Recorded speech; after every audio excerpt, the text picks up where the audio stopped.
मित्रों, क्या आपने कभी सोचा है कि भगवान शिव ने काल भैरव का भयानक अवतार क्यों लिया था? आखिर किसके अहंकार को तोड़ने के लिए शिव को इतना विकराल रूप धारण करना पड़ा? और क्यों आज भी काशी में काल भैरव को नगरी का कोतवाल कहा जाता है? यह रहस्य जानकर आपके रोंगटे खड़े हो जाएंगे। पुराणों की माने तो भगवान शिव अब तक कई बार अवतरित हुए हैं।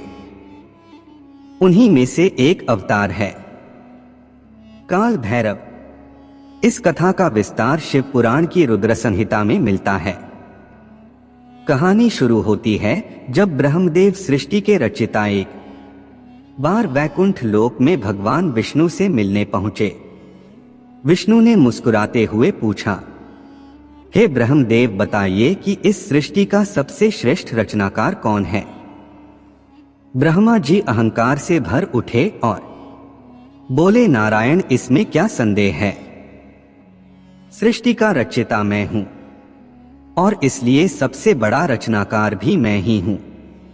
यह सुनकर विष्णु आश्चर्यचकित रह गए।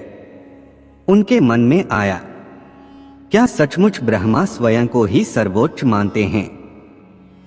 दोनों में बहस छिड़ गई और अंतत निर्णय लिया गया कि वे वेदों से जाकर पूछेंगे। सबसे पहले वे ऋग्वेद के पास पहुंचे। ऋग्वेद ने स्पष्ट कहा, हे देवताओं, न तो ब्रह्मा और न ही विष्णु इस सृष्टि के परम पुरुष तो स्वयं महादेव हैं। वही सृष्टि के कर्ता, पालक और संहारक हैं। इसके बाद वे यजुर्वेद, सामवेद और अथर्ववेद के पास गए। सभी ने एक स्वर में कहा, सर्वश्रेष्ठ केवल और केवल महादेव शिव हैं। अहंकार और प्रकट होते शिव। चारों वेदों के उत्तर सुनकर भी ब्रह्मा का अहंकार शांत नहीं हुआ। वे जोर जोर से हंसने लगे। तभी दिव्य प्रकाश के बीच स्वयं महादेव प्रकट हुए। ब्रह्मा का पांचवा सिर अहंकार से लाल हो उठा। यह देखकर महादेव क्रोधित हो गए और उन्होंने अपने ही एक भयानक अवतार की रचना की। वह अवतार था काल भैरव।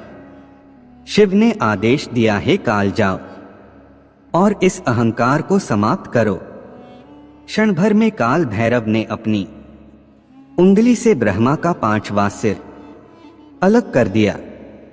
उसी पल ब्रह्मा को अपनी भूल का एहसास हुआ और वे शिव से क्षमा याचना करने लगे।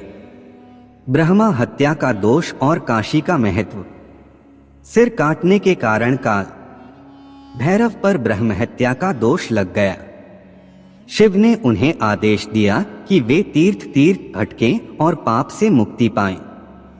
भैरव अपने हाथ में कटा हुआ सिर लेकर जगह जगह घूमते रहे, परंतु पाप उनका पीछा करता रहा।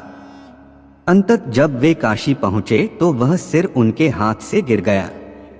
यहीं वे ब्रह्म हत्या के दोष से मुक्त हो गए। जहां ब्रह्मा का सिर गिरा, आज वही स्थान कपालमोचन तीर्थ कहलाता है और तभी से काल भैरव काशी में स्थायी रूप से विराजमान हैं।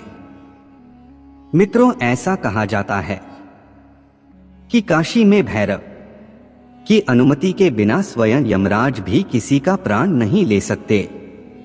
इसी कारण काल भैरव को काशी का कोतवाल कहा जाता है। तांत्रिक साधनाओं में भी काल भैरव को इष्ट देव माना गया है। ज्योतिष शास्त्र के अनुसार वे राहु ग्रह के देवता हैं। इसलिए जो साधक राहु से लाभ पाना चाहते हैं, वे काल भैरव की उपासना करते हैं। इसलिए मित्रों, अगर कभी काशी जाने का अवसर मिले तो कपालमोचन तीर्थ और काल भैरव मंदिर की यात्रा अवश्य करें। पूरा वीडियो देखने के लिए दिल के गहराई से शुक्रिया, धन्यवाद।